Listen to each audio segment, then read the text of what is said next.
নমস্কার বন্ধুরা, আমি পৃথা গাঙ্গুলি নিয়োগী আর তোমাদের সকলকে জানাই আমার চ্যানেলে স্বাগত। বন্ধুরা, তোমরা আমাকে অনেকেই ইমেল করেছো, অনেকেই জানতে চেয়েছো যে এর সমস্যা কি করে দূর করব। অর্থাৎ যাদের উচ্চারণের প্রত্যেকটা স্বই এর মতো করে উচ্চারিত হয়, সেই সমস্যাটা দূর করতে গেলে কি করতে হবে। তো আজকের ভিডিওর বিষয়বস্তু কিন্তু সেটাই। তাহলে চলো বেশি দেরি না করে চলে যাই ভিডিওর মূল বিষয়বস্তুতে। এর সমস্যা দূর করতে গেলে সবার প্রথমে জানতে হবে যে সমস্যাটা হচ্ছে কেন। এই সমস্যাটা হয় জিভের জন্যে, অর্থাৎ আমাদের জিহবা।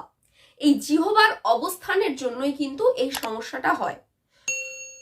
কখন উচ্চারিত হয় আর কখন উচ্চারিত হয়, আগে আমি সেটা তোমাদেরকে বলি। যখন আমাদের জিহ্বা দাঁতটাকে স্পর্শ করে বেরোয় তখন উচ্চারিত হয় আর যখন আমাদের জিহ্বা দাঁতের বদলে টাকরা একটা হালকা টাচ করে বেরিয়ে যাচ্ছে তখন উচ্চারিত হয় স। তোমাদের এখন প্রশ্ন আসতে পারে যে টাকরা মানে কোন জায়গাটা আর মূর্ধা মানেই বা কোন জায়গাটা, জিভটাকে কিভাবে বের করলে তাহলে সেই টাকরা বা মূর্ধা স্পর্শ করে সটা উচ্চারিত হবে। আমি তোমাদেরকে এক এক করে বলে দিচ্ছি। বাংলায় মোট তিনখানা স রয়েছে। তালব্য স, পেট কাটা মূর্ধন্য স, এটা মেন, এটার নাম হলো মূর্ধন্য স, আমি এটাকে পেট কাটা মূর্ধন্য স বলি। আর একটা হলো দন্ত স। তো এই যে তিনখানা স, এই তিনখানা স এর উচ্চারণ কিন্তু তিন রকম। কিন্তু যাদের এর সমস্যা রয়েছে তাদের প্রধান প্রায়োরিটি হবে আগে টাকে স করার। প্রথমেই যদি তোমরা এই তিনটে স এর উচ্চারণ আলাদা আলাদা করে প্র্যাকটিস করতে যাও তাহলে কিন্তু তোমাদের ভুল হওয়ার সম্ভাবনা বেশি। তাই প্রথমে আমরা টাকে স করব। আগে টা উচ্চারণ শিখে গেলে তারপরে আমরা দেখব যে তালব্য স এর কেমন উচ্চারণ, দন্ত স এর কেমন উচ্চারণ আর মূর্ধন্য স এর কেমন উচ্চারণ। তো প্রথমে আমি তোমাদেরকে বলি যে টা কিভাবে দূরে সরিয়ে স কিভাবে উচ্চারণ করবে। বন্ধুরা, তোমরা খুব ভালো করে খেয়াল করো। আমি এখন উচ্চারণ করব স স স। তোমরা নিজেরা একবার উচ্চারণ করে দেখো, আমরা যখন স বলছি তখন আমাদের জিভের দুই পাশ আর জিভের ডগাটা অর্থাৎ এই অংশটা এটা কিন্তু দাঁতকে স্পর্শ করে বেরোচ্ছে, অর্থাৎ স স। তো টাকে দূরে সরাতে গেলে তোমাদের দাঁতটাকে যেন জিভ স্পর্শ না করতে পারে সেই দিকটা খেয়াল রাখতে হবে। আমরা দাঁতের পিছনেই যে অংশটা অর্থাৎ মাড়ি যেটাকে বলি, সেই মাড়িটার আর একটা নাম হলো মূর্ধা। আর মূর্ধার পিছন দিকটা অর্থাৎ মাড়ির পিছনে যেখানে আমাদের জিভের ঠিক ওপরেই যে অংশটা সেটাকে বলা হয় টাকরা। তো এই অংশটা টাচ করার চেষ্টা করবে তোমরা। স স। যখনই তুমি দেখবে মাড়ি বা জিভের ওপরের অংশ অর্থাৎ টাকরা তোমরা স্পর্শ করার চেষ্টা করছো, প্রথম প্রথম প্রবলেম হবে, কিন্তু এটাকে প্র্যাকটিস করতে হবে। এটা যখনই পেরে যাবে তখনই দেখবে স উচ্চারণ বেরোচ্ছে। আমি দেখিয়ে দিচ্ছি। এখন আমি দাঁতটাকে স্পর্শ করে বের করছি। স স স, অর্থাৎ এটা ভুল উচ্চারণ, স বলে কিছু নেই কিন্তু। এবার আমি দাঁত স্পর্শ না করে মূর্ধা বা টাকরা স্পর্শ করে বেরোবো। স। একটু জিভটাকে হালকা রোল করে নেবে, এরকম জিভ ধরো এইটা রয়েছে, তোমরা এটাকে হালকা রোল করবে, অর্থাৎ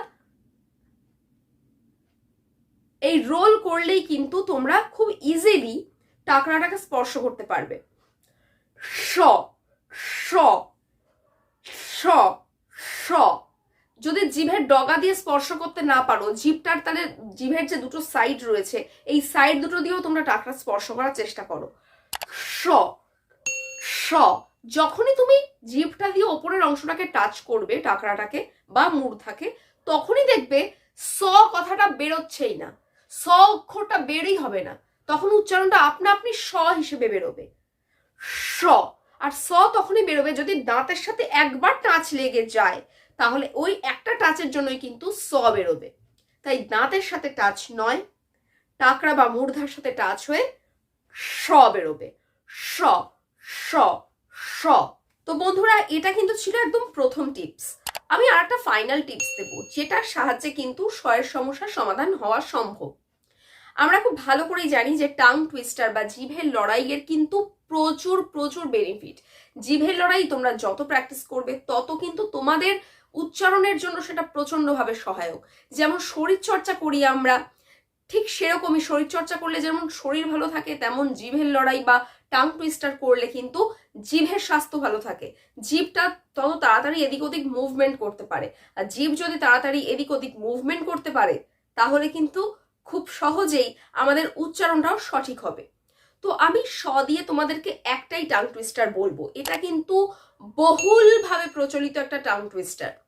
সেই টাং টুইস্টারটাই আমি তোমাদেরকে বলবো। এটাকে তোমাদেরকে প্রতিদিন প্র্যাকটিস করতে হবে, সকালে বিকেলে রাতে যখনই সময় পাবে। শরীরচর্চার যেমন একটা নির্দিষ্ট সময় থাকে, কিন্তু টাং টুইস্টারের কোনো নির্দিষ্ট সময় নেই। তুমি যখন ইচ্ছা হবে তোমরা তখনই প্র্যাকটিস করতে পারো। আর যখন প্র্যাকটিস করবে একটানা 1 থেকে 2 মিনিট প্র্যাকটিস করবে। শ্যামবাজারের শশী বাবু সকালবেলা সাইকেল করে 7 সকালে সরসরিয়ে শশা খেয়ে শ্বশুর বাড়ি গেলেন।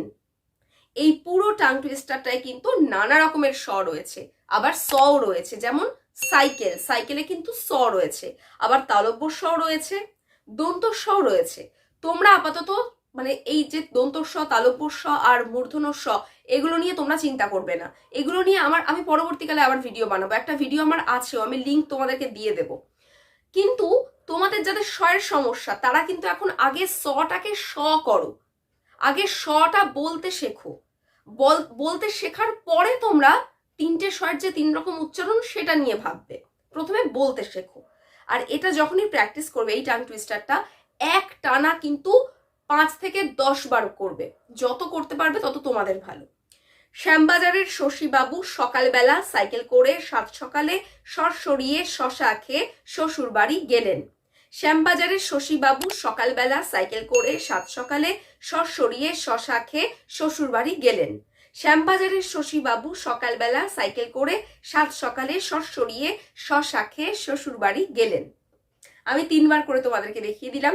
তো তোমরা কিন্তু এটা যতবার পারবে ততবার প্র্যাকটিস করো, কারণ কথাতেই রয়েছে practice makes a man perfect. তো বন্ধুরা, এটাই কিন্তু ছিল আজকের ভিডিওর মূল বিষয়বস্তু। ভিডিওটা কেমন লাগলো সেটা আমাকে অবশ্যই জানাও। আর তোমাদের আরো নানা রকম যাবতীয় সমস্যার কথা তোমরা আমাকে জানাতে পারো। আমি ভিডিও, লাইভ বা শর্টস এর মাধ্যমে তোমাদের সাথে সেই সমস্যাগুলোর সমাধানগুলো বলে দেব। তো বন্ধুরা, আজকের মতো আসছি। দেখা হবে আবার পরবর্তী সময়, পরবর্তী ভিডিওতে বা পরবর্তী লাইভে খুব শিগগিরই। ততক্ষণ ভালো থাকো, সুস্থ থাকো। বাই। ও, আর চ্যানেলটা সাবস্ক্রাইব করতে ভুলো না।